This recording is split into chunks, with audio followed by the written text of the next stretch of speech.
I'll start quickly. For last time we went through some of the Intel x86 architecture, it's based on kind of a register machine where there are like kind of a different kind of register in CPUs, and kind of whenever we execute any instruction, those register get changes. And as I told, those registers are like kind of a variable, like the one we save it, like int a equal to 5, we save a value of 5 in a variable. So it's similar to a variable which can hold some value. And the good advantage is that since it is in the CPU, so the time to access the value of those variable like the register are very less, and maybe in microsecond.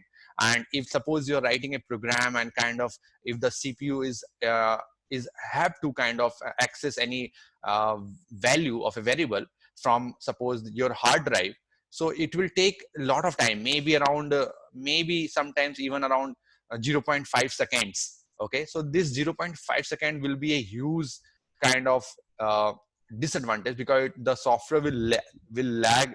There will be severe lag in the software execution. Okay, because thing is your hard drive is spinning, then there are different kind of program which will try to get your value from that magnetic drive, and then kind of it will give it to the CPU for execution.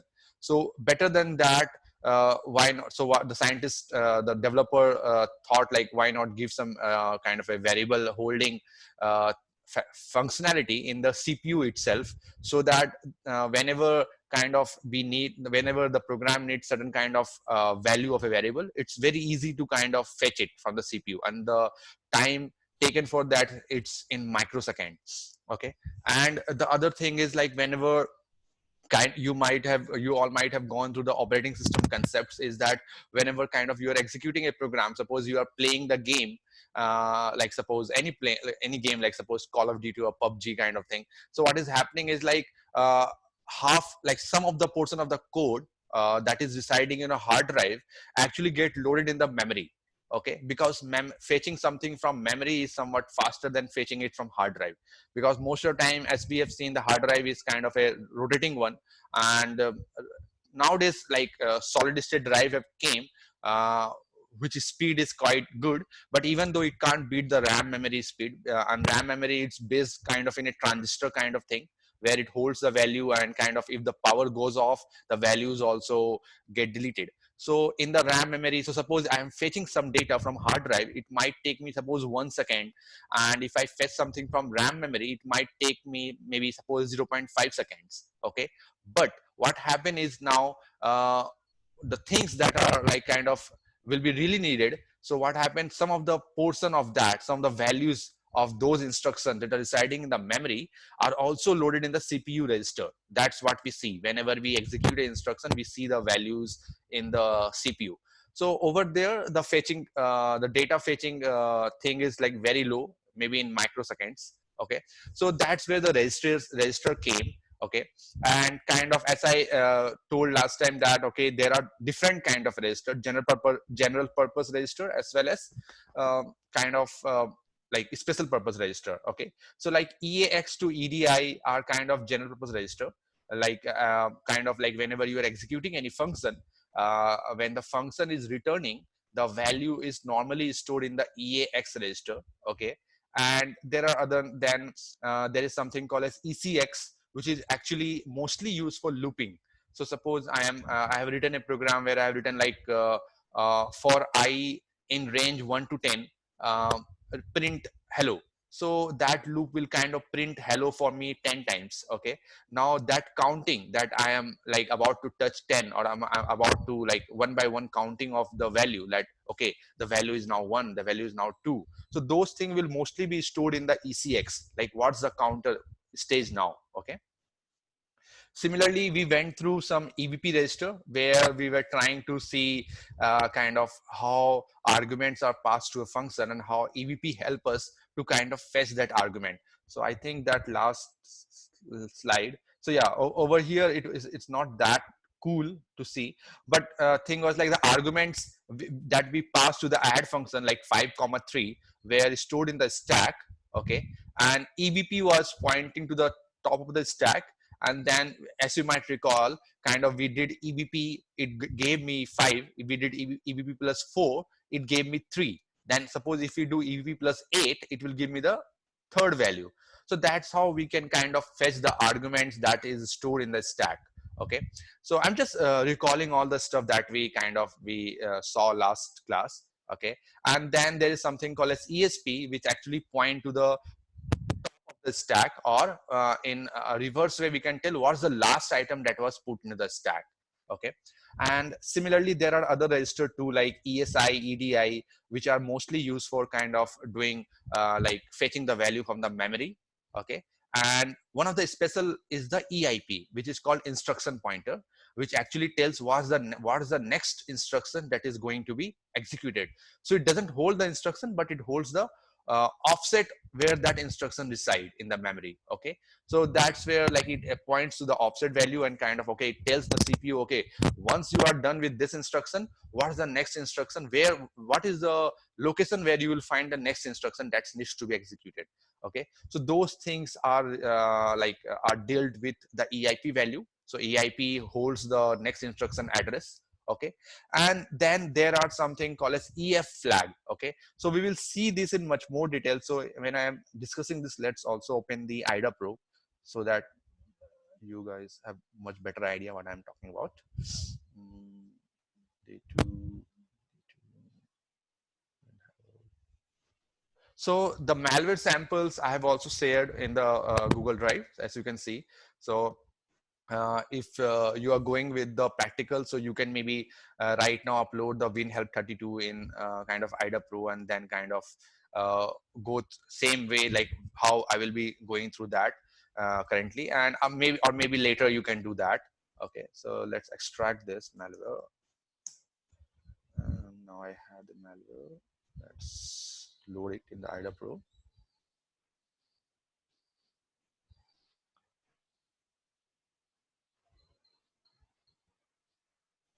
So today, actually thing is I will be discussing a lot of assembly language thing, lot of instruction, and then after the class, you will be actually feeling somewhat confident that, okay, now kind of the assembly language, it's not that kind of a new thing for me. I will be, if I invest some time, I will be able to understand like what those instructions are going to do, or what's the purpose of those kind of instruction.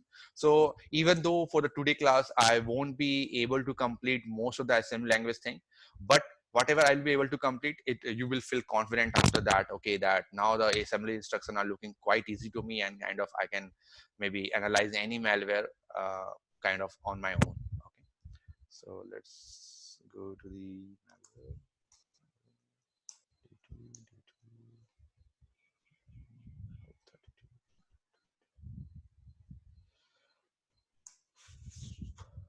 Okay.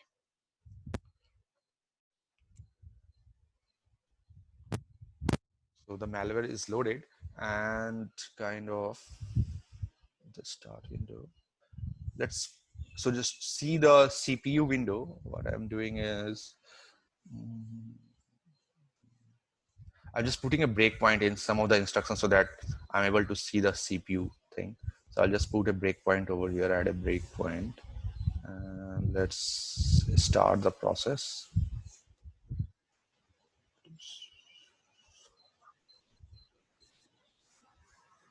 Okay. So this is what my CPU register looks like. Okay, and currently like it's in the breakpoint, and these are the register value that are residing over there in the CPU, the EX value, EBX, ECX. Then you can see the special instruction, special register, EIP. And these are some of the flag register like ZF flag, which is like zero flag. This is something called carry flag. Okay, overflow flag like OF. Okay, so suppose you are kind of doing some instruction where you are maybe subtracting, you're doing something like 6 minus 10. Okay, so 6 minus 10 or something. So what will happen, like because the number will be kind of like in negative, like -4. So what it will do is like it will also affect this flag values. Okay, so maybe the OF flag will turn into 1. So so if you check the OF flag, the overflow flag, you can kind of guess, okay, that instruction gave me something like which was in negative, like suppose -4. So this all thing will be much more clear when we will like kind of go through the document today. Okay, so this is how the CPU looks like, and it has a lot of registers in that, and kind of the carry flag also are also there, which kind of like a lot of instruction depend on this carry flag. Like suppose last time we saw one of the instruction called JZ, jump 0. So what happened is like jump 0 actually doesn't check the value of this register, but actually check the value of 0 flag. So if this 0 flag is set, so it will jump. If it is 0, it won't jump. So it's like that. Okay, so also kind of like stop me whenever you feel like I'm going in a speed, or kind of like kind of you want something, I want to maybe in much more clarity, so just stop me in that time. Okay, so let's go forward. Okay, so this segment register I will be dealing with later, like what. So actually there are like a lot of segment register too, like CS, DS, ES, SS. So DS and DS is actually kind of to what happens is like, as I told, like ESI and EDI are actually used to kind of fetch value from the memory. So DS has some kind of a role in that, where we kind of tell like, okay, what's the offset value from where the value needs to be fetched from the memory. So that's where DS and SS come. So I will be going through this in much more detail later in this course. Okay, so now I will be going something in the word section. Okay, so thing is, if you go to the CPU register, so what happened is this EAX is actually a 32-bit CPU. Okay, this means that the CPU register value actually can hold 32-bit of value. Okay, so if this CPU was kind of like, suppose the malware was kind of a 64-bit malware. Okay, and the software that, suppose the X64 debugger, last time we uploaded the BRB bot, which was a 64-bit register, 64-bit software. So the name of the register will change from EAX to RAX. Similarly for EBX, it will change to RBX. Okay, and there will be actually 64-bit that can be saved in the thing. So over here, as you can see, if I do it 1, 2, 3, 4, 5, 6, 7, 8. So as you can see in the EBX, there are 8 zeros. Okay, 1, 2, 3, 4, 5, 6, 7, 8. So if you do 8 values are there. So what actually is happening, like kind of it, this is able to hold 32-bit of kind of value. So if you do 8 into 4, it will be 32. So for each number, it is using, suppose for 0, it is in binary, it is 0, 0, 0, 0. Okay, so that's how like kind of EBX we know, okay, that's it can hold 32-bit, and from that 32-bit we can make hell lot of number. Like if we just give, suppose the last bit as 1. Okay, if we just give the last value as 1, so it will be kind of the value will be 1. Similarly, if we are setting this value to be 1, the high bit to be 1, then the value of the EBX will change to some other value. It will be something, I think 1 into 2 power 7, something like that. Okay, so I hope you are getting like what I'm trying to like explain here. And any questions till now? Okay, it's clear. Okay, Okay. okay, okay, great. So what I'm going to tell is like, for a 16-bit CPU, like suppose you are like kind of doing any instruction on 16-bit CPU. Right now I'm showcasing that in 32-bit CPU. For a 16-bit CPU, what will happen is like we normally use the term called word, WORD. Okay, so word actually means actually something I am maybe dealing with some 16-bit value. Okay, so what will happen over here is, so over here if I tell word, so what will happen is I'll just maybe, okay, so this is the value of the EBX register. So when I tell word, so only this part I mean, the last 4 bit of this EBX. Okay, so this means 16 bit of anything. Okay, so just remember this, whenever I will tell word, it will actually mean 16 bit of the last 16 bit of any register or anything. Okay, now if I tell D word, the spelling is something as the same thing as this is D word. Okay, so D word actually means 32 bit. Okay, so 32 bit means the whole value, the whole 32 bit over here. So this I will call it as D word. Okay. Similarly, when I will be kind of showcasing any malware which is like kind of a 64-bit version, okay, so there obviously will be 64-bit. So over there I will use the term call as Q word. Okay. Yeah, Q word for 64-bit. Okay. So this is how actually we will be I will be telling, like suppose I tell, okay, so just suppose I ask you guys, like, what's the value, what's the word value of ESI? So can you guys tell me what's the word value of ESI register over here?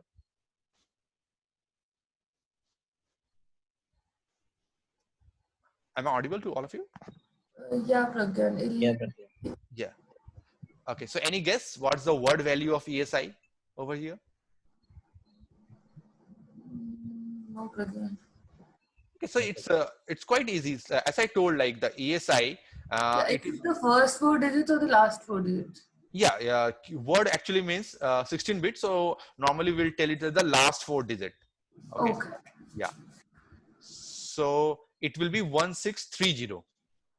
Okay, got it? Got it. Yeah. And now if I tell D word, it will be the whole value of this value of this register. Okay. Similarly, if it was a 64-bit CPU, it will be Q word, which will be the full value of the RSI over there. Okay. So so that's how we actually use the term word, D So, word, and Pragyan, for D yes. word, it will be last 4 digits, is it?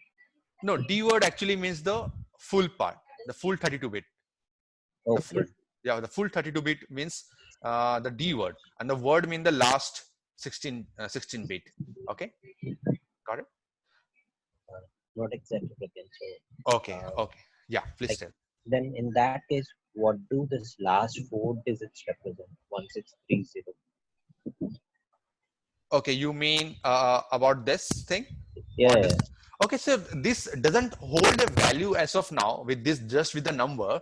okay, It will hold the value when you are seeing that in the context of the code that is going, that is above or below. So suppose there is any code which is kind of just accessing the word value of the ESI. Okay, so you will be knowing that, okay, this instruction is just depending on the last 4-bit, last 16-bit of the ESI value, and not, it is not checking the whole 32-bit of the ESI. So with just the number you won't get anything, but it will depend on what context you are seeing, on what instructions there are for any malware or any for any software, how that code is actually using that value. Okay, so it will depend on the code that you will be monitoring. Okay, as of now it is okay, not holding any value. Okay, just number. Okay, okay. yeah. Okay, so now as I told, like about the word, D word, and Q word, so let's go to that in somewhat detail as based on the register. So EAX, EBX, EDX can be accessed with a D word. Okay, because as I told, D word is a 32-bit CPU. Okay, and now suppose kind of I want to access the word of the EVP. I just want to like kind of use the Again, la- little disturbance is coming from you. okay, okay. So is it fine now? Yeah, it's fine. Okay, okay. So as I told that EVP, suppose for the EVP, I just, if I write like, okay, print EVP, something like that, so it will print me the whole 32-bit value of the EVP, the full size. Okay. Now if I tell print BP, okay, so it will give me the last load 16 bits of that EVP. Okay, so what is happening is, if I want to make it more clear, so if I write print EX, or if I'm using any instruction where I'm holding like I'm accessing the EX value, so the whole 32-bit will go in that. If I write AX, remove the E from there in the instruction, so it will only access the 16-bit value of that. Okay, and now if I write AH, it will only give me the 8-bit, high 8-bit of AX, and AL means low bit byte of AX. So now thing is like, you might be somewhat confused, like what is high bit, lower. So let's try to make it more clear. Okay, so let's go to that. Yes, so this is where kind of I hope like this will be clear. Okay, this will make everything clear. So if I tell, okay, give me suppose that there is any instruction which is doing like accessing the value of EAX, So it will, the EX value will be 68776453 because these are the bits in the EX, the whole 32 bit. If I tell AX, so AX means 6453, the last 16 bit. Okay, the last 16 bit AX. So similarly for AH, it will be the high 8 bit of the AX, which is 64. Okay, similarly for AL, it will be the low 8 bit of the AX. So with this diagram, is it now clear how you can access the EAX D word, then the AX word, and then the lower bits, bit and byte of AX? Is it clear now? This part I understood better, like EX, AX, AH, and AN. So Yeah. can you refer the same example and explain D word and Q word as Okay, yeah. So over here, since this EX is kind of a 32 bit, okay, so well? Okay, this will be told as the D word, EX. okay, Okay, similarly this AX will be told as word. Okay, okay, okay. And this is something like the lower 8 bit and byte, you can just tell it like that. Okay, AH okay. and AL. So Yeah. if suppose a 64 bit is there, then that Yes, 64 bit will be considered as Q word. yes. And in that Q word, D word will be the lower 32 bit, which is EAX over here. Yeah, yeah, yeah, Prakhar. Got it now? Is it clear now what I was trying to tell? Yeah, Prakhar. No, it's clear. Okay, great. Now, so now as the thing is, this thing is clear now what this word means, what the D word means, and how you can like kind of access the value. So suppose over here I want to access the lower 16 bit of the 60 of this EX, I will just write AX and it will give me the lower 16 bit. Okay. Now a question might arise in your mind that what about the, if I, what will happen? How can I access the high 16 bit value of the EX? Okay, that is 6877. Okay, just this, because if I'm writing AX, I'm getting 6453, which is over here, but how can I get this value? Okay, so one of the way maybe you can do that is kind of, there's an instruction you might know, that is shift left and shift right, something like that. So what you can do is you can maybe shift the value 16 bit of this to the this part. So all this 66877 will come over here and this part will become 0. So suppose what I mean about that. So suppose this ESI is, this ESI is 006C1630. Okay. So in this ESI, if I write ESI, I will get the full value. If I write SI, I will get the 1630. But how can I get the 006C? So what I can do is maybe I can use SHR, maybe shift right instruction. And what it will do is it will kind of move the 006C to the right side. Okay, to the right side, and it will fill the high bits with 0000. Okay, so this how what will happen, the value, the higher bit will move to the this one, and then with the SI I can access the value 006C. Okay, so that's one of the way by which you can even access the high bit value of the of any register. So is So that, you mean yes, if we yes. shift right side, it will add four values in the same way if we It will move just left. shift the high 4 bit to the lower side, and then in the high bit will just fill it with 0. Okay, fine. Got it? So that's Yeah, how, again, kind of after shifting I can just write SI and I can get the value which was in the high bit of the ESI. Okay, got it? yeah, Prakhar. Okay, great. So now let's go to document again. And now as this thing is clear, so thing is I will be going through, when I will be like showcasing the 64-bit thing, I'll be going through that again and kind of showcasing how the register look likes in that thing. Okay, and now let's go to the pointer thing. Okay, so let's understand how the pointer works and all. Okay, so let's try some drawing now. Okay.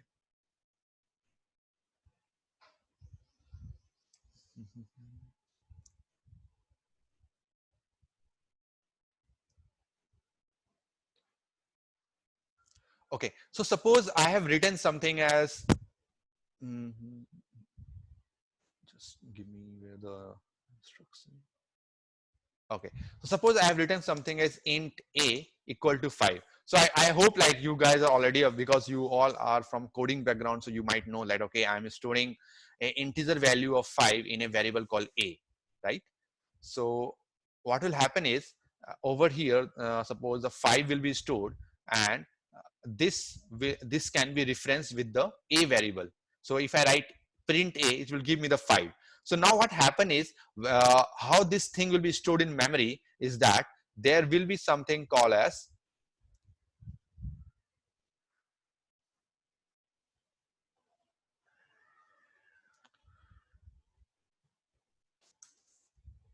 okay. So what will happen is that I have stored, suppose I have done int a equal to 5, and what will happen like with with the a value with the a value I can kind of access the value of 5. Okay, now how this thing will reside in the memory, so let's see that. And kind of I'm just trying to showcase that in a much better way. So pointer diagram.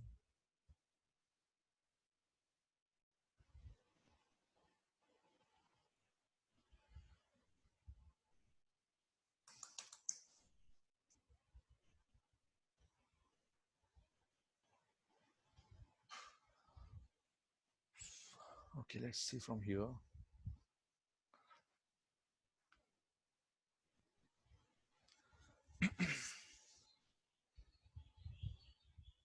Okay, so I'll be using this value now.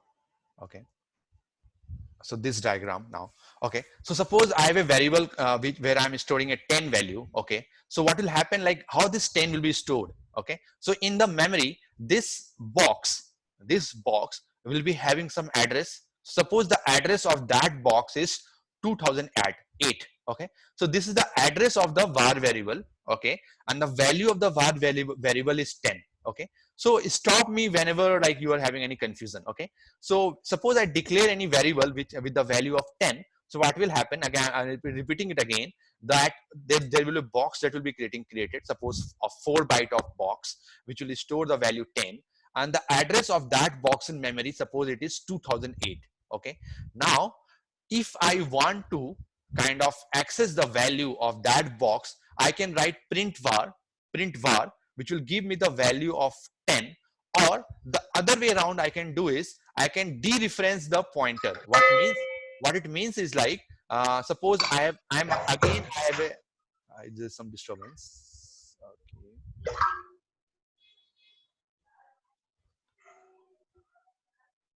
Okay, Santi, can you just maybe mute yourself? I think some sound is coming.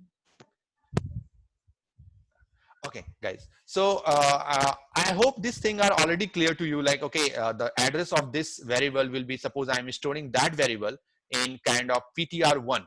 So let's see how this thing is working in much more detail. Okay, so suppose int var equal to 10. I'm storing the 10 value over here, and then what I'm doing, I am declaring a pointer variable which will store the value of address of var. So what will happen, the ptr will hold the address 2008.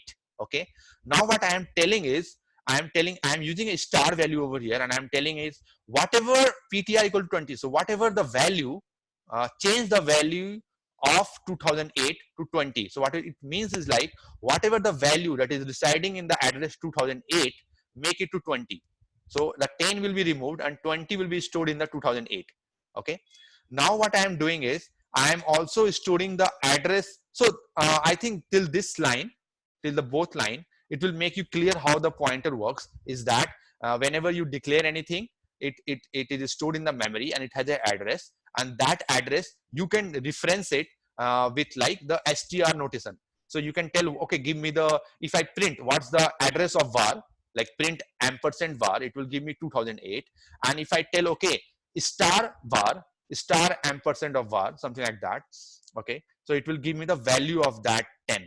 So is that clear? And any confusion in that, or I will just online see. So any confusion in that till now?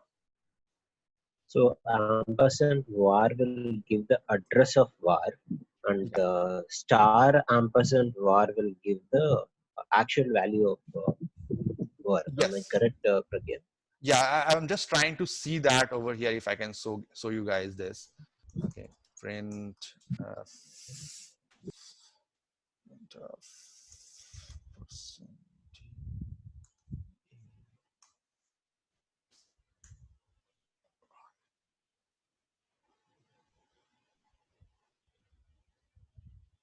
Okay, yeah.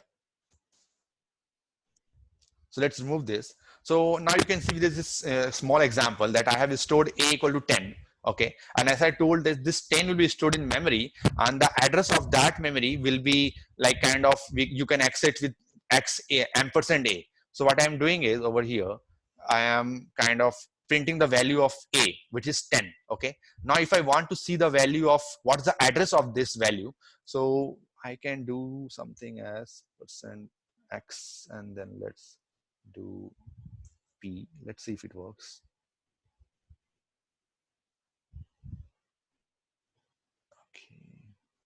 Okay, yeah.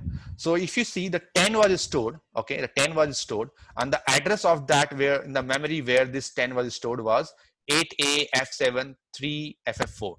Okay, so this is where kind of the value was stored in the memory. So till this point, is it clear? Till this point, is it clear? Yes, Pragyan. Yeah, Pragyan. Okay, okay. So the thing which is happening is I am storing uh, 10 over here, and the address of that memory portion is something 8A something, which is showing in the screen. Okay, and now what I am doing is so this is what the address of that, and now I'm storing that address in variable p. Okay, and now let's do something else. Suppose I want to see what's in this address. So one of the way I can do is I can just write print a, and it will show me the value, and the other way around maybe it will be print f percent d, and let's see star p. So this is called dereferencing. So it tells me, okay, give me the value which is stored at 8AF73F44. So let's see if it works.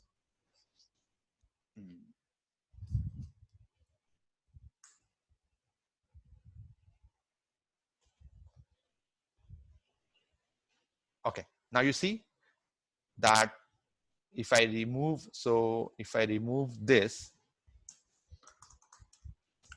printf percent as slash n.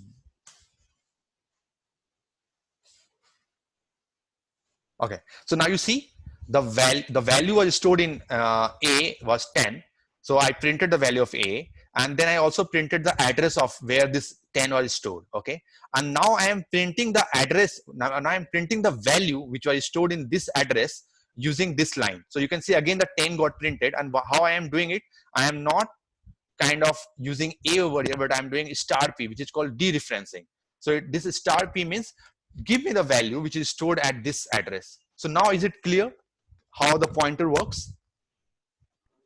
Yeah. Yeah, Okay. Okay, great. So now let's go again and kind of, so this is how the pointer contain like kind of an address of a location in memory. So, and it's called, if you want to see what's value it is there, the term is called dereferencing. Okay. So what is happening is like kind of where it is useful is that rather, suppose I have a big value, in some kind of a memory. Okay, continuous memory allocation, there is a kind of a very big value. So I don't want to store that full big value, like suppose it is of 200 bytes. Okay, so I don't want to hold up like save those a whole 200 byte to any variable, but rather what I can do is I can just save the pointer, the starting pointer address of that 200 byte of chunk value to a variable. Okay, and so what will happen is now as I have the address, if I want to kind of see what's the value over there, I can just dereference that pointer address, and I can get the value which is residing at that kind of a memory location. Okay, so that's how where the pointer is actually help us, and it's a very powerful thing of C language that we can access the pointer value and all in this. Okay, so let's go now later in this course, and The other thing that you might guys already know, what's the function of any operating system. So suppose in this computer I'm running Windows operating system. So one of the major function of this operating system that is running the Windows OS is that it is managing my hardware. So it is managing my RAM memory, it is managing my battery, it is managing everything, the CPU, the fan, everything for me. Okay.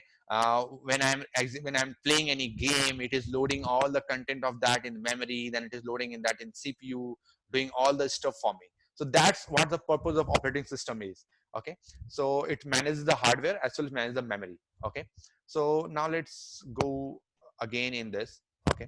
So thing is, I will go through this Asterisk and sysinternal. Actually, we have already seen the Procmon software where we see the registry activity and file related activity of any malware.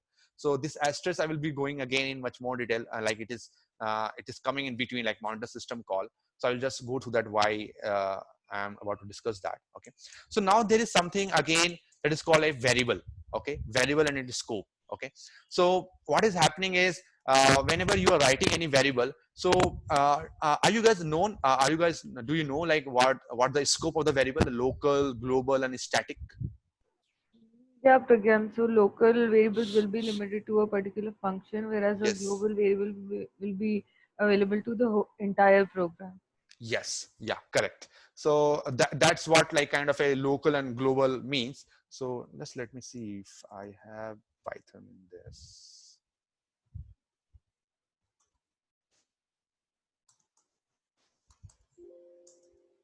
Okay, I don't have Python.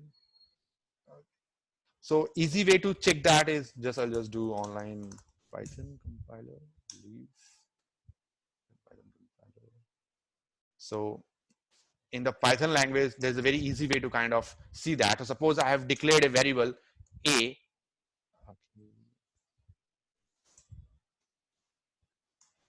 A equal to 10. Okay, so this is kind of a variable, a simple variable. Okay, and now I'm just declaring a function called def. Let's suppose def add or just give me value, and I will do like suppose in this I'm doing b equal to 13, something like that, and kind of I am printing b, and then over here I am printing a, and then I'm print b. So let's execute this.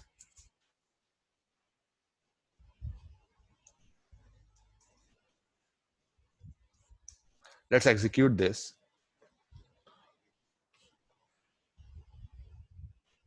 Okay, so it's a, so I'm just trying to just tell you guys like how the local and global, I'm just not leaving anything over here.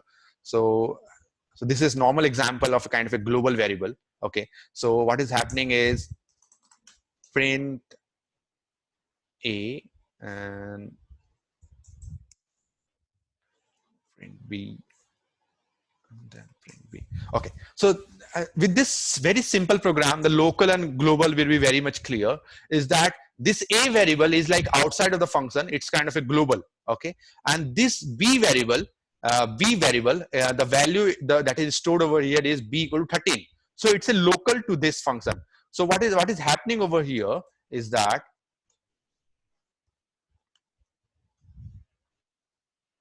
if I just print the value of a, it will be 10. But if I am trying to print the value of b, it might give me an error. Okay, so if you see that b is not defined, so this b means that b was in a local scope. It is only local to this function, this give me value. So suppose I am calling this function, give me value. Okay, and I'm just commenting this out and just running this. So what is happening? First, the value of a is printed, that is kind of a global. And as you can see, give me value, I am printing the value of b. So it is giving me 13 value over here.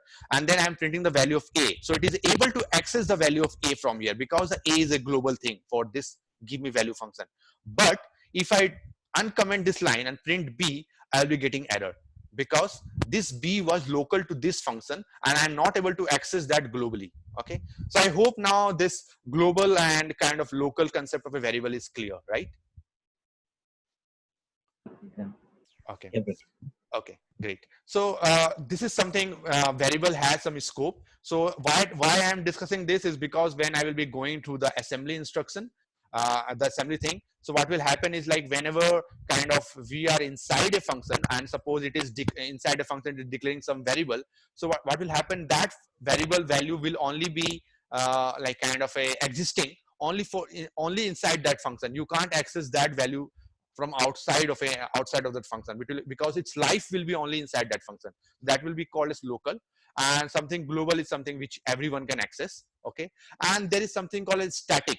Static actually means kind of it is like a kind of a local, but you can only um, kind of initialize the value only once. So this thing will be clear when I will like showcasing the code of static, but it's a very easy concept. Okay, so thing is now let's go to the next thing. And now, Open one question. yeah, Can you go up? Yeah. So why have we written local as EVP hyphen O X14 and global as GR? okay, okay. So thing is like why I have written this, as you might recall that when the function was getting called, and suppose I have kind of called that function with parameter 5 comma 3, and the 5 comma 3 was stored over here. Okay, so it's kind of a local. So this value, how this add function will be like accessing. So it was something as EVP, and then maybe it will do EVP plus 14, or maybe EVP plus 8, something like that, and it can access the argument. And with this kind of what will happen is this variable will be local to that function, and once that function you exit from that, so those value will be flushed out from the stack memory, and you can no longer kind of access that. Okay, so what will happen is like when this add function will go out, so this 5 and 3 will be thrown out of the stack. Okay, and once that's done, you can't kind of access those value. So that's why like that's how the local concepts is actually implemented. So what happened, the value of the variable is stored in the stack, and the add function will be able to access that with EVP value, EVP plus 4, EVP plus 8, and once that function is about to exit, it will flush out all this value from the stack. So what will happen, like now if I am outside of the function, and if I am doing EV plus 4, I won't be able to get the value. Okay, so that's how the local is actually implemented in kind of memory using the stack concept. So is it clear now?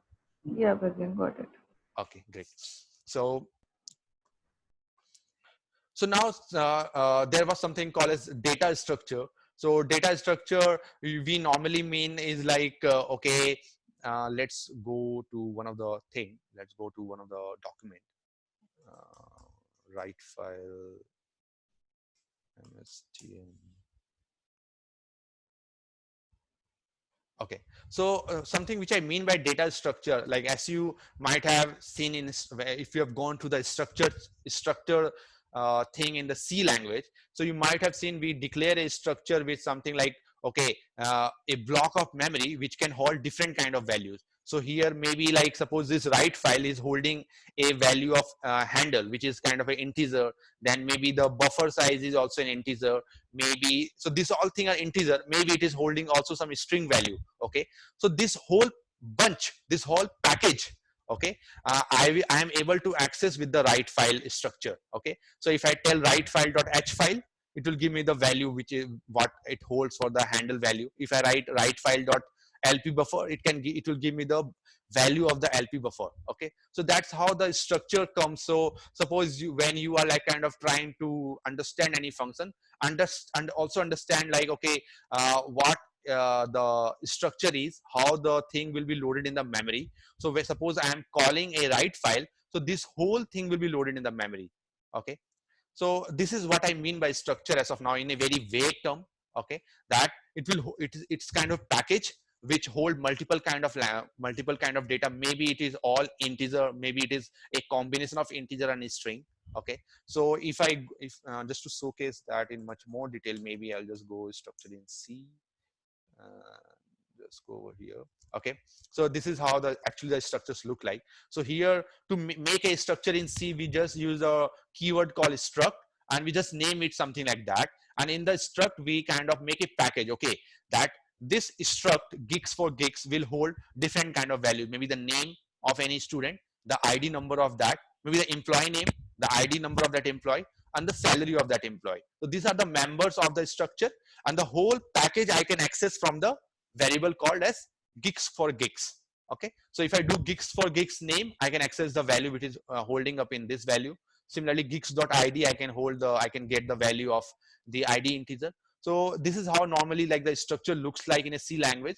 And maybe later what I will do is kind of I will go through like how these things looks like in a assembly language, so that whenever you see something, whenever you see some assembly language, you can kind of make an idea, okay, the assembly language that I am seeing is actually dealing with like implementing a structure or getting a data out of a structure.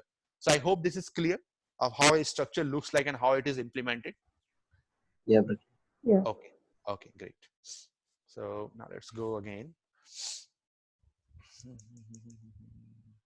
Okay, so now the next thing is like what I want to tell you guys. Okay, if I highlight this thing to that, you have an instruction suppose called push, and then there is some value.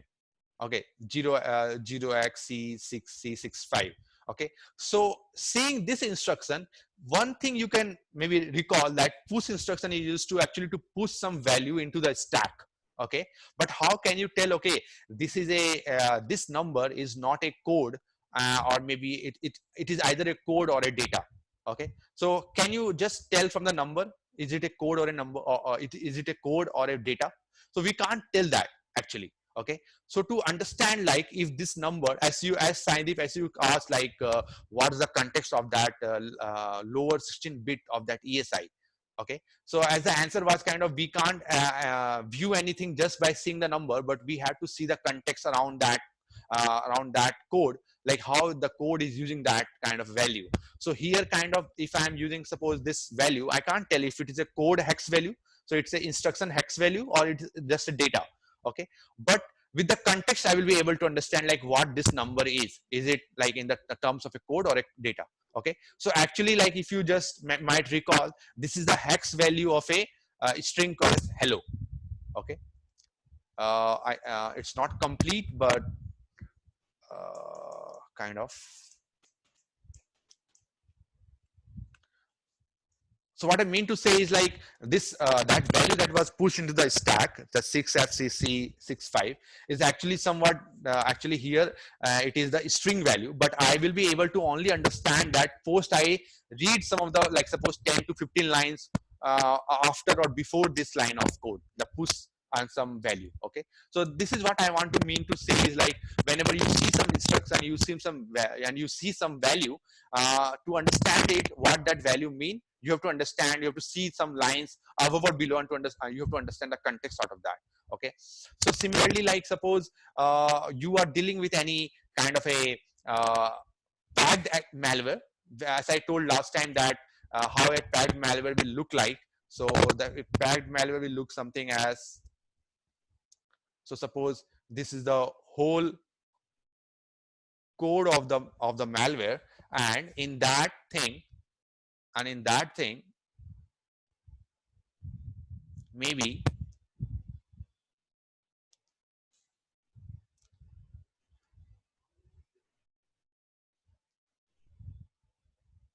in that the whole malware, this part might be encrypted. Okay, so this is something when we deal with any malware, suppose we see that okay, so a lot of data I am not able to understand, so maybe it is encrypted. Okay, so to understand, if so I can't tell just by seeing the binary of that malware that if it is encrypted or not. Okay, but I have to see the code, I have to see the blue region of code, how it is kind of dealing with this portion. Maybe if I see in the line of code, I am seeing that okay, it is kind of decrypting this content. Okay, so then I will be able to understand that okay, the binaries that are in the red area, it is not a code, but it's a code, but it is kind of encrypted, which is kind of which will be kind of decrypted by this blue region of the code, and then this code will be executed. Okay, so just by seeing the binary, I can't tell it's a code. Okay, I have to see the context. Okay, that okay, this thing is encrypted, and then it is getting decrypted by the malware. So I hope this is clear, like how just by seeing the binary, you can't tell something which is it is a code or not, but you would need to kind of understand the context out of that. Okay, so stop me anywhere like you are having any question. Okay, so Now let's go. So as I told guide, when I will be like going to the assembly language, lot of things will be kind of in theoretical part, but later when after this assembly language is kind of primer is completed, when I will be then we will doing all the analysis on IDA Pro or maybe other debugger, you will feel really confident that most of the assembly code you are able to understand in a quick manner. Okay, what this function is doing, what the context of this function, why this function is doing that, why not that. So it will very much clear after this assembly language primer is done. So just hold on to this section where a lot of part is kind of a theoretical thing. Okay, so quickly that interesting part will come. Okay, so I will like maybe take a 2-minute gap and I will continue with the assembly primer. Okay. Okay. Okay.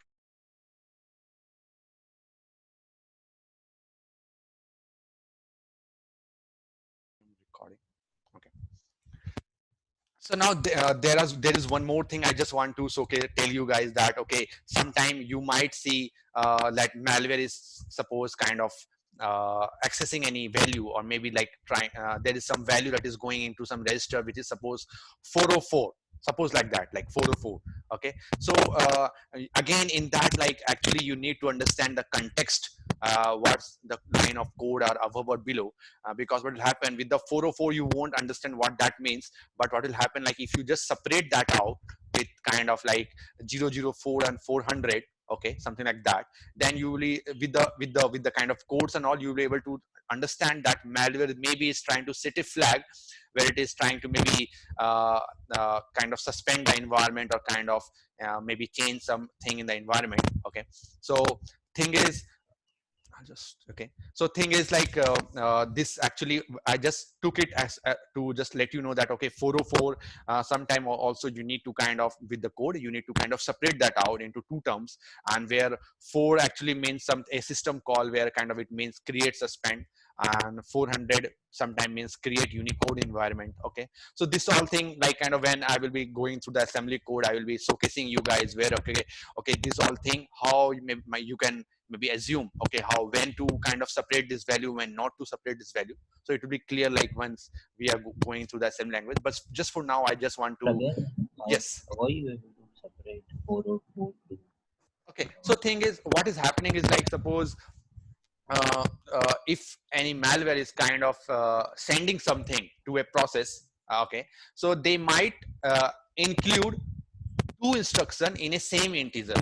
Okay, so here rather than maybe malware setting some flag twice, maybe create suspend and create in Unicode thing, it might just send the value 404 to the system. Okay, and maybe the system kind of just separate this value, and kind of from this value it will understand okay this single instruction actually mean two instruction, that is setting the create suspend and doing the, setting a create Unicode environment. So it will all depend on kind of how the what codes are written over there. And just for now I just want to tell you guys okay that sometime the values are also kind of a separated, how the operating system is going to handle that. And you can kind of in a single value you can actually tell the operating system or tell some process three different instruction or maybe more than one instruction in just a single value. Okay, so that's how these are some of things that you might be kind of encountering when you kind of you will like kind of go through the assembly language. But I will be going through this in much more detail in the assembly language where this thing might come up. Okay, so now thing is I have actually picked up one of a function called in the winhelp32.exe that we are analyzing right now, where kind of we will be seeing I have some questions for you, like seeing the code over there. I have some questions for you, can you tell me those answer of those questions? So I'll be seeing that later. Okay, I'll be going through that later, but to answer those questions you need some details now. So I'm now going to those details. Okay, so let's go to that. Okay, now something major over here. Okay, so whenever you see some assembly language, like suppose I am seeing some assembly language over here. Okay, and let's kind of go to the debugger and terminate. Okay, so now if I see something over here, so this is the assembly instruction. Okay, so let's find a good one. Okay, yeah, so let's find a good instruction. Okay, so this is something over here. So what I am doing is over here that I am actually seeing a Intel x86 architecture kind of assembly language. So normally when you will be kind of suppose you are uh, debugging any window executable, so normally you will be finding the assembly code in the form of like this, like move eax, something like this. And actually there are two forms of assembly instruction. One is Intel and one is something I think is AMD kind of version, where there's a very minor difference between both of them, and it will be clear once I am going through this doc. Okay, so right now I am seeing the Intel x86 architecture. Okay, and in this one there are two components. One is the operations and one is the arguments. Okay, so over here if I see this line, this assembly instruction, so in that, this is the operation, the move is the operation, and these are the arguments. So arguments can be more than one. It can be one, it can be two, it can be more, three, four, five, but it depends on the instruction. So normally for a move instruction, for a move operation, okay, it normally accepts two arguments, that is the 1 and 2. Okay, similarly for, suppose there is another instruction, suppose I am going to this instruction, this assembly instruction. So over here the operation is called as the first one, g jump greater than equal, something like that. Okay, and it is only accepting one argument. As you can see, it is only accepting where to jump, what is the address where it needs to jump. Okay, so whenever you see any instruction, you separate that into two things. First is the operation and second is the arguments. Okay, so then it will be very much easy for you to understand. Okay, so now with this line it is very clear that okay, this instruction is holding, it has two components. One is the operation, that is move, and it has two arguments, eax and ex. So what can also happen is, now if you see something over here and you know that gje only accept one argument, you can just assume that the next argument will be only one and not more than one. Okay, so this is how you kind of see any assembly instruction, that in the form of operation as well as the argument. Okay, now let's go something to something more interesting. Now the operation operands. Okay, so arguments are also called as operands. Okay, so over here this thing I called it the argument, and also you can also use the term as operands, operands. Okay, you can also tell it operands. Okay, so these are the operand 1, operand 2, and now the thing is operands can be of different types. Okay, operand can be of register. As you can see, the operand is the ex register. Okay, an operand can also be a lot of different things, like it can be a memory location, it can be a immediate value. By memory location, what I mean is that, let's see, the memory location, actually I mean this one. So if do you see a bracket over here? Okay, so the bracket over here actually means that it is not accessing the value of ESP, but rather ESP is holding some value of the memory. Okay, and then that memory value, it is trying to access the value that is residing in that memory, and then so this is a memory thing. Okay, whenever you see something kind of a square bracket, it is dealing with the memory. Whenever you see a direct reference of a kind of a register, it will look something like this. And then there is something called as this instruction, this is immediate value. Okay, where I am telling that okay, return, and then there is no register value, no memory instruction, it is just a single value. Okay, so let's go to over here again. As I told, that operand can be of three different types. It can be a register, it can be a memory location, it can be immediate value.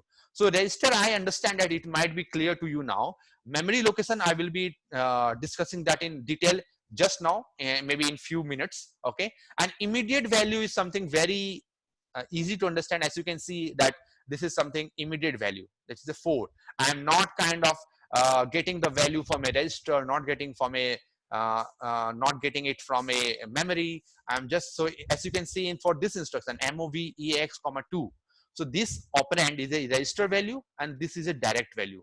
So I'm not accessing the value from a register or memory, but I'm directly writing the value integer over here. Okay, so this is an immediate one. And how the memory will look like? So the memory will look like something like as this, the bracket thing. Okay, and as you can recall, as I discussed about the pointer value, So if I go to the, so as you can recall from the pointer thing, how I was kind of, I stored the value of 10 in a variable, and then I was trying to access that value from the memory address. Okay, so this is what is happening over here. I am getting the value from the memory address. So the memory address is stored in the ESP. I am fetching the value that is stored in that memory address. So this is kind of an indirect way you can tell. So this is a memory kind of a fetching the value. This is a register kind of fetching the value, and this is kind of immediate kind of fetching the value. So I will stop here now till now, and I will take any questions from you guys. Is that clear now what I mean to say? Yeah, Pragyan, could you just repeat that square bracket thing? Explain what Okay. is inside the square bracket again. Okay, so thing is, as I told that, okay, EX something means getting the value from the register. This is the immediate value. I don't have to access the value from anywhere. I directly have the value. And now suppose I have some value in the memory, okay, and the address of that memory suppose is stored in the ESP register. Okay, so if I write, if I do here something as, if I do something here as suppose, okay, just a minute. So let's write it over here. Okay, if I write something as, let's do it, text. Okay, move EAX comma 2. Okay, move EAX comma EBX, EBX or EBP, and move EAX comma ESP. Okay, so with this thing, what is happening is move is a instruction, is a kind of a instruction. It's an operation basically, and these are the operand EX comma 2. So in this, what is happening is that, let's see it one by one. So now the EX value is 2. Okay, with this, so the value 2 was moved to the EX register. Okay, now with this, what is happening is, so what will happen is, like suppose the EVP value was, so let's see that in much more detail. Let's suppose EV value was 4 and EX value was 5 and ESP value was suppose 23234, and in 234 the value is 10. Okay, now let's see one by one. So what will happen, so suppose this was the value before this 3 instruction got executed. Okay, so this was the value of the register, like the EVP was holding value of 4, EX was holding the value of 5, and ESP was holding some value 234. Okay, and in 234, so it is kind of a memory address, and in 234 the value that was stored was 10. Okay, now let's go through this instruction one by one. So with this first instruction mov ex comma 2, what will happen, the ex value will change from 5 to 2. Okay, with the next instruction mov ex comma evp, what will happen, the value of eax will change to 4. 4. Yeah, and with the next instruction, what will happen, the third one, what will happen, the ex value will change to 10. 10. And if it was something written as something like this, then the ex value will change to 234. Is it clear now? Yeah, What that, what this Pragyan. bracket Yes, means? Yeah, Clear? Yeah. Okay. Great. Okay. So this is how the thing happens in kind of this, like operands can be either register, it can be memory location, it can be a immediate value. So these are the only 3 things that you will be kind of encountering in a assembly instruction. Now the major difference between kind of a why I told that I am seeing an Intel x86 architecture. The reason is because here I am kind of analyzing the Windows executable. It is mostly in Intel x86 architecture. What is happening is, whenever there is any instruction, like suppose mov, the destination will be written first. Okay, and the source will be written after that. Okay, so over here this value will be stored in ex, but for the other kind of thing, where kind of the other one was the AMD, I guess, so over there the destination will be written later and the source will be written before. So it will be in that portion, it will be mov 0x6453 comma ex. Okay, so this is a major difference that you will see. Okay, so let's maybe see the different.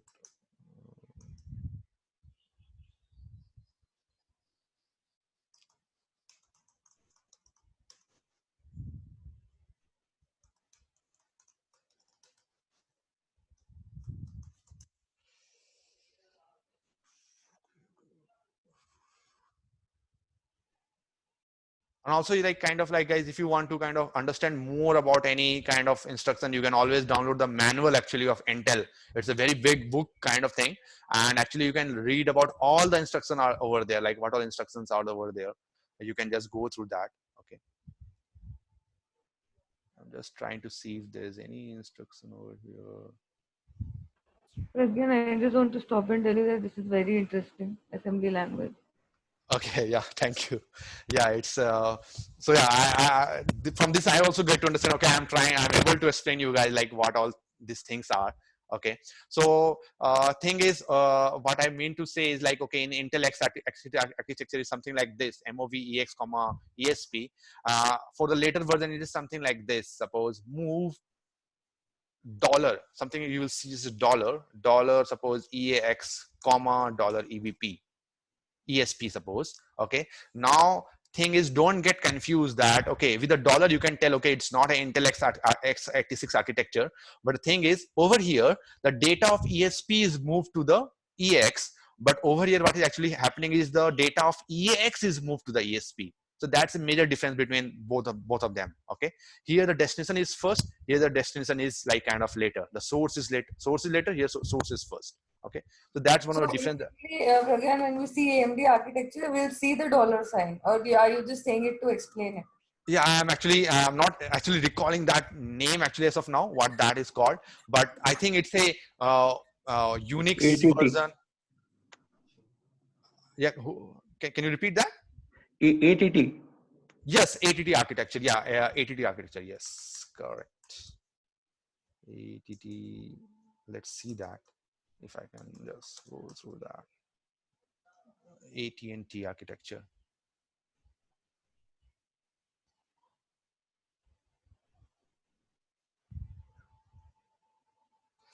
Destination source.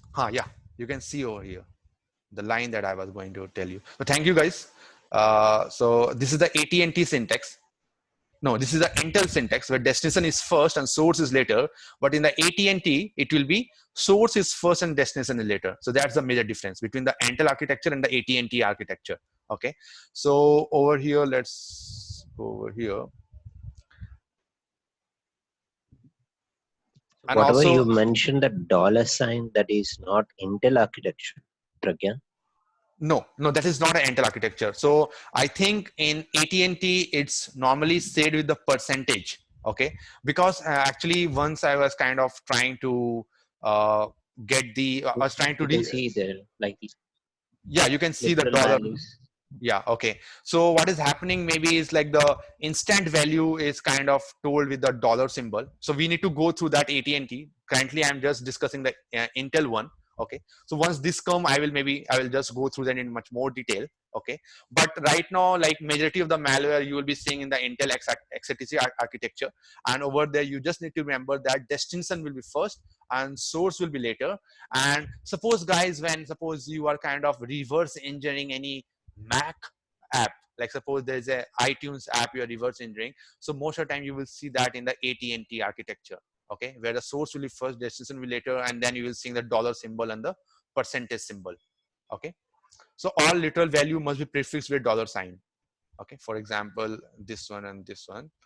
And so this is how things happen in AT&T, and in the Intel it's pretty simple. You just need to remember that it is kind of destination is first and source is later. Okay, so I hope this is clear till now. Yeah, Pragyan, it's clear. Okay, great. So now there's another thing, like computer needs to be told where to read the data from and where to write. Okay, so there are also some instruction where we need to kind of tell the CPU that where to read from the data and where to write the data to. Okay, so there are actually 4 ways to do that. Okay, and this is actually also called as operand addressing mode. Okay, so let's go to those 4 ways in detail. So the first one is immediate. Okay, so immediate, this is the immediate one where I'm just kind of telling, this is one of the way where I'm just giving the value directly over in the assembly instruction. Then the next one is called register, where I'm just telling, okay, move EX comma EVP. So I'm saving the data of EVP to the EX. So this is the register one. The memory is something where I use the bracket thing, that the bracket thing over here, something like this, ESP comma ESP, and then the other part is implied. So implied actually means like whenever suppose you are trying to access something from the stack memory, so then there is something called as implied. So implied, I will be kind of dealing that in detail, but thing is implied is something. There are a lot of other instruction in implied mode. Suppose there is one instruction called SCASB, SCASB. Okay, so this whole thing might be confusing now, but kind of this thing you can might be encountering whenever you are analyzing any instruction. So just for an overview, kind of what it does is kind of scans memory pointed at by the EDI register for a value that is equal to value in the AL register. So these are something kind of instruction where kind of it fetches some value from the kind of memory. Okay, and suppose I am kind of loading something from the stack memory. Okay, and moving data out on from the stack memory. So those all things will be coming in the implied mode. Okay, and normally you will be seeing this three mode where the immediate value, the register value, and the memory value. Okay, now one of the thing is that how can we access the data from the memory? As I told that this is how something looks like. Okay, so this is the memory offset over here, and I am going to that address in the memory and trying to fetch the value of the EX and storing it in the EX register. So I'm fetching the value from this memory. Maybe suppose it is 10. So I'm storing that value in the EX register. So this is direct addressing. Okay, this is called direct addressing, where I am dereferencing the immediate value. So this is the direct offset that I have, and I am directly addressing that. So this is called dereferencing the immediate value. Okay, and some tools omit brackets from the direct address. So what happen is like sometime whenever like suppose I am saying any instruction in kind of IDA Pro, what will happen like maybe majority of time it won't use the bracket over here. Okay, it might show that bracket also has something called as D word 410230. So don't get confused by that, because thing is like whenever you see something like that, it is equal to this instruction, the bracket 0x410230, where I am getting the value from the memory. Okay, now there's another way actually to get data from memory, and it's a very complex thing. So I'm just showcasing by all the things that can be there. So which is called effective address calculation. Okay, so kind of the formula is something as base into index into scale plus displacement, something like that. And why I'm showcasing you this thing is this will be used when kind of you are accessing the value of any array. Okay, so I hope guys you all guys know what an array means, where kind of the data are stored in a consecutive memory location. Okay, so let's go to that in much more detail. Okay, so this was a formula, base into index plus scale plus displacement, and I will be explaining this formula bit by bit. So let's do that. Okay, so the first one is EAX. Okay, so what I am doing over here is this is the base. So as I told, this was a formula. It can be just only the value that I am trying to get from the memory. It can be either this, it can be combination of base plus index into scale, or it can be combination of base plus index plus displacement. Okay, so the first example EAX is actually the base portion. So what I am trying to achieve over here is I am trying to get the value of the memory. Okay, so what the scenario might be, the EAX is holding up the memory address, and to get that value I'm just doing bracket EAX. I'm getting the value of that memory. So it is called the base. Okay, and now the next part is the base plus index into scale. Only this two part. Okay, so this is the example of that. So here I am doing EBP plus 0x10. So okay, so this is base plus displacement. Sorry for that. So it is base plus displacement. So what I am doing is, suppose the memory address that is stored in the EBP is 100. Okay, so what I am doing is I am adding 20 to that. So X means actually hexadecimal. So I think the 10 value of that is 20. Okay, so I'm adding 100 plus 20. So and then I am getting the value which is stored at that 1/20th memory location. So this is the example of base plus displacement. Okay, and the other part is this one, base plus index into scale. So it is mostly used when we are dealing with any kind of array structure. Okay, So in the array, as you might know that suppose I have declared an array of integer type, and suppose it is holding suppose 10 values. So as you know, the integer size is suppose 4 byte or 8 byte. So there will be 10 consecutive 8 byte block. Okay. So what will happen is to kind of access the second index of that array, I can use something like that, ex plus ebx into 8. Maybe it will give me the I can kind of like I can tell, okay, what's the index. So suppose I tell ex and plus 1 into 8. Suppose the value of ebx is 1. So maybe I will be getting the first value of that array. If I write here suppose 10 or 9, I will get the 10th value of that array. So this is how this kind of instruction are dealt with when we are kind of fetching the value from the array. And then there is something called as, you might also know about two-dimensional array. So first I was talking about the I'll just tell you guys. So first I was talking about the single dimension array, where it is something like that 2 3 2 3 4 5. So this is an array which hold 3 values, and a two-dimensional array will be something like this. I'll just showcase you.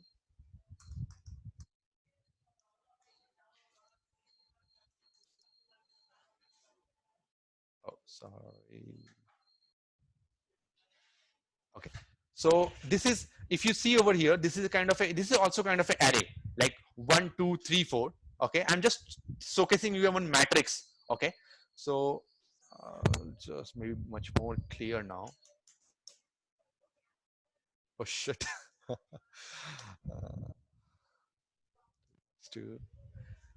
Okay, let's see over here in this photo over here. Okay, so this is a 3-dimension array. Okay, this is holding 3 cross 3. Okay, and it is 3-dimension array. The 2-dimension array will be like 2 rows, 2 column, and 1-dimension array will be 1 cross 1, which will be only 1 0 0. Okay, so I hope this is clear now. 2 cross 2 will be something like this, 2 cross 2 matrix. So this is a 2-dimension array. The thing is, so suppose there is some calculation where I am doing, suppose I am adding two matrix, one to both of them, or multiplying two matrix. So I will be implementing 2D array in that, obviously, to kind of get a idea of 2D array. Okay, so what will happen, this thing will not be actually stored in memory as it is looking in the figure, but it will be stored something like this. I'll just tell you. So this thing will be actually stored something like this. So A comma B comma C comma D. So it will be stored consecutively. So here in the diagram I'm showing it like this, but in the real memory portion it will be stored something as consecutive. So to access that thing, what we will do is we will be kind of using this. Actually, this thing are used in the assembly instruction, where kind of if you see something like this instruction, you can tell, okay, the code is trying to access a 2D array or a 3D array. Here it is just trying to access a 1-dimensional array. Okay, so this is how the memory instruction looks like normally. Okay, so this is the calculation that happens, base into index into scale plus. Yeah, please. Again, could you please tell how to differentiate if it is representing in 2-dimension or single dimension? Okay, so thing is over here, as you can see in this formula, ex into ebx into 8. Okay, so this is something related to this base plus this part, base into index plus scale. Okay, a base plus index into scale, where I am multiplying something over here. Okay, so this is coming. Yeah, so this is coming for a 1D array, and kind of if I'm going to a 2D array, it will be having maybe 3 component, base plus index into scale plus displacement. So that's how I can differentiate. Okay, the instruction is kind of dealing with a 1D array, or kind of it is dealing with a 2D array. Okay, so this whole thing will be much more clear kind of when we will be going through the assembly instruction one by one. Today also, like if it is 3-dimensional, Pragyan, yeah, like so then you said, please tell. Base plus index into scale plus displacement is 2-dimensional. Yeah, it can, it can be. And also, like, you can use this formula again for different kind of thing, is that using the same formula, maybe I set suppose displacement to be 0.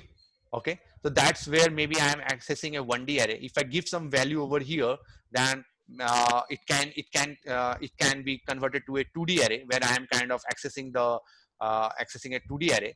And again, in the 3D array, the formula will be same, but there will be addition of some parameters in that to kind of access the consecutive memory allocation. Okay, so this thing will be clear like when kind of I will be going to the assembly instruction, like how this thing folds up out. Okay, you can differentiate, okay, this if this instruction is kind of a 2D, it is like accessing a 2D array or a 1D array. Okay, I'll be going through that in an example so that it will be much more clear. For this, it's actually somewhat difficult to understand from the formula, but kind of these formulas were actually used, as you might in the computer section. Suppose when you are kind of a Again, some disturbances coming. okay, okay, is it fine now? Is it No, fine? there's still some noise. Okay, just give me a minute.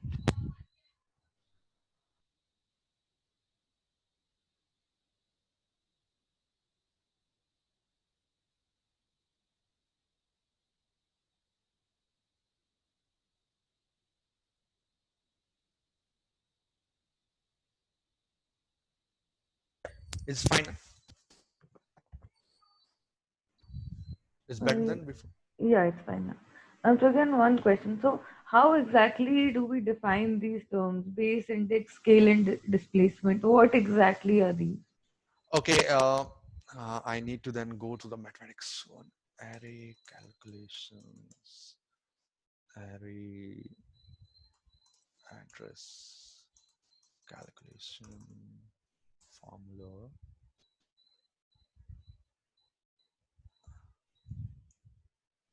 Let's see if I can do that.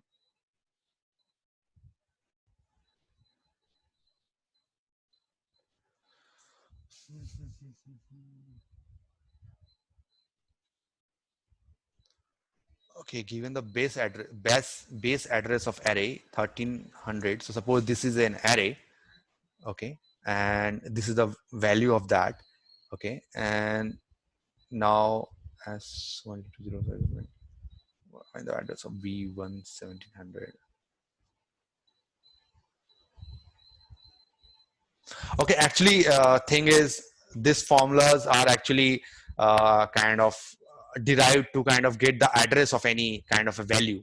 Okay, okay. So with the address, maybe I can also get the value of a 1D array or 2D array. So that's where the formula comes. Okay, and kind of to showcase that.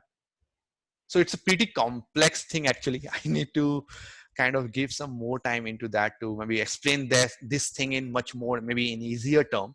Okay, uh, so this is actually kind of an overview how you can kind of calculate any address of this. Suppose I want to calculate the address of 9, so I can implement that thing and kind of that formula and kind of get the address of this value.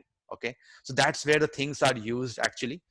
Maybe in next class I will go through this mathematics part and kind of try to get you guys into how these formulas are used to kind of get the address of any variable. Suppose this is 3D array, I want to get the value of 2.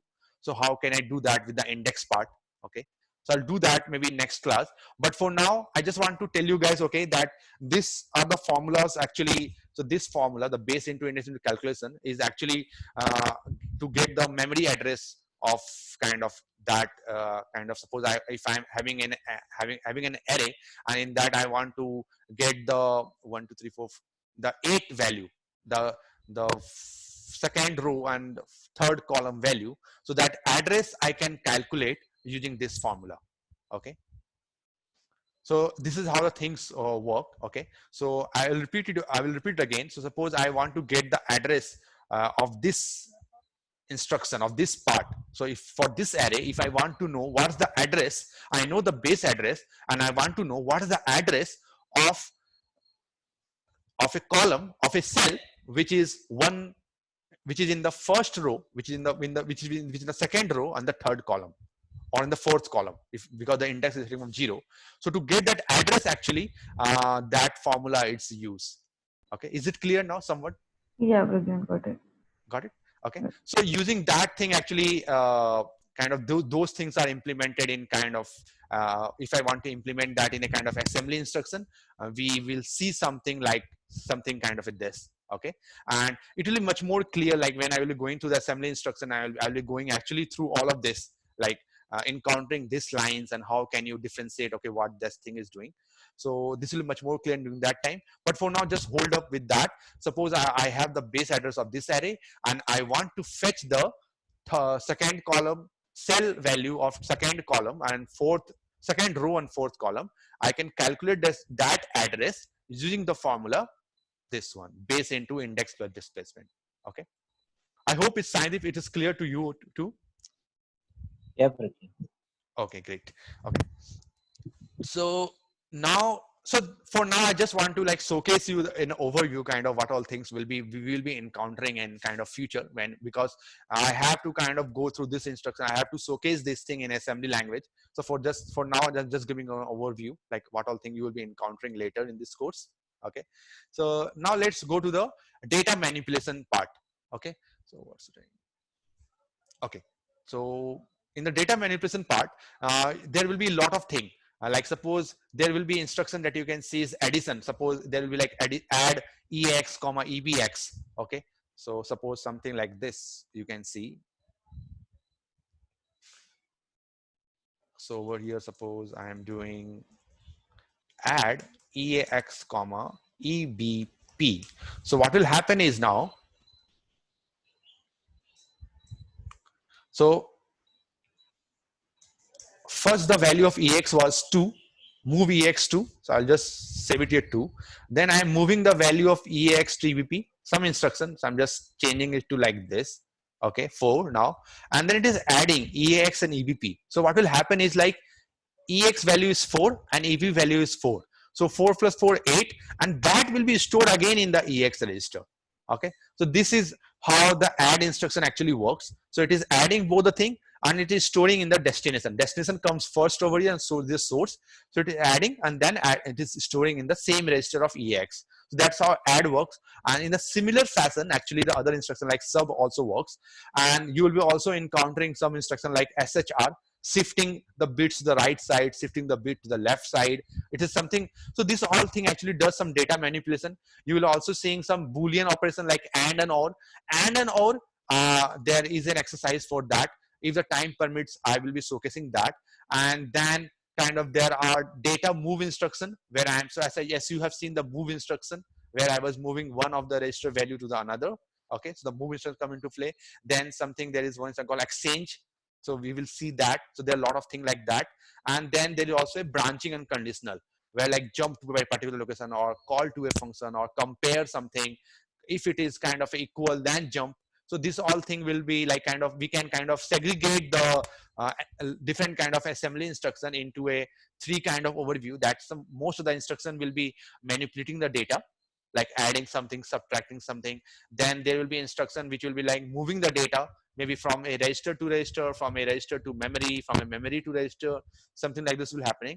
And there will be a third set of instruction where it will be like jumping to an offset value or calling any function or comparing something. Okay, so this is the major kind of 3 different kind of thing that you will be seeing for any assembly instruction.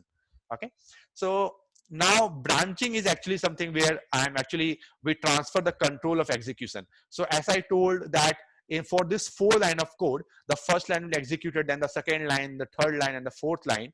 And so what will happen is, suppose I'm just writing something over here. 1, this is the first line, then this is the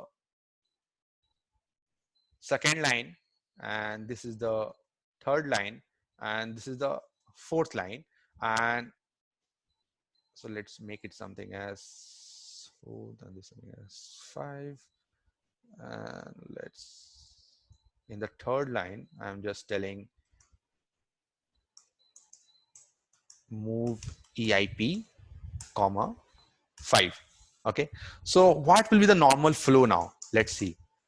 When the first instruction will be about to be executed, so the EIP will be showcasing the value as 1, the line number 1, that the line number 1 is going to be executed. So when the line number 1 is going to be executed, so what will happen, that the first number line will be executed and the EIP value will change to 2. That after that the second line needs to be executed. So post that, once the third number line executed, the EIP value will be 3.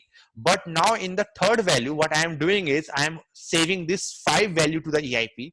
The value of the EIP will change to 5. And now what will happen? The fourth line won't be executed. It will directly jump from the third line to the fifth line. Okay, so that's how the execution is actually happening. Okay, and that's where like you can kind of control the execution flow by changing actually the EIP value. That's why what I mean to say is that normally the thing is sequential, like 1 2 3 4 5. That's how the EIP value will change.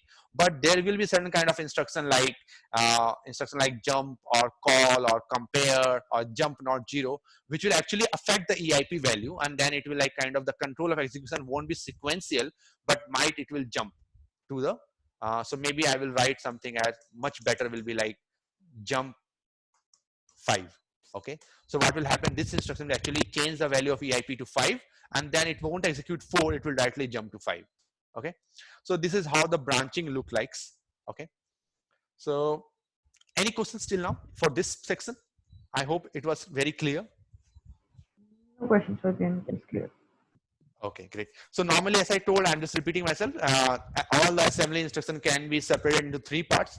Most of the instruction will be manipulating data, some will be transferring data, and some will be doing any branching or conditional checks. Okay, and branching normally means changing the flow of the instruction pointer. Okay, now some interesting thing. I guess I have kept a lot of interesting thing for you at the last moment. So I hope I'm able to touch that today. Okay, so there are a lot of things I have to discuss. Okay. So do you guys want to continue this in the next class, or if you want, maybe I can continue this in the same class and maybe just take a 5-minute break and do that. So what your suggestion? I'm fine with anything. Or Okay. if it's a lot that you need to cover today, then probably we can do it in the next class. Yeah, it's a lot of thing actually, and yeah. If it is a bigger topic, then yeah, it's Yeah, better we can take it in the Yeah. next class. Till then, we can Yeah. probably revise the first assembly language class and today's class. Okay, great. And okay, great. So yeah, do that, and then what is happening is like once I will be like actually I will be going to the jump instruction. There are a lot of things in jump, like jump not equal, jump if equal, jump if 0, something like this. I will be going that in detail, and I will be showcasing some of the code over there in the assembly. Okay, and then the interesting thing which will come is like I will be giving you one of the function. Okay, of the winhelp32.exe malware, and I'll be asking you some of the questions over here, and then you need to actually kind of tell me the answers what those things are doing. So I won't be telling the answer, I will be getting the answers from you, and then we'll comparing if you are right or wrong. Okay, so this all thing we'll be doing. Okay, and then what I will also go through the if else part, the decision tree, and how those things looks in the assembly language. And then again I will be giving you kind of one of the function, and I will be telling you, okay, let's tell me how the execution flow is happening in this code. Okay, so it's a very interesting thing. Okay, you will be like very confident after like completing this exercise, and this is actually just the actually only the 30% part. There's like 70% part of assembly language still left. So once this module is completed, you will be very much efficient in kind of understanding the assembly language. Okay, so I'm stopping for now, and kind of we'll take this interesting part in the next class. Okay. Okay, Satya.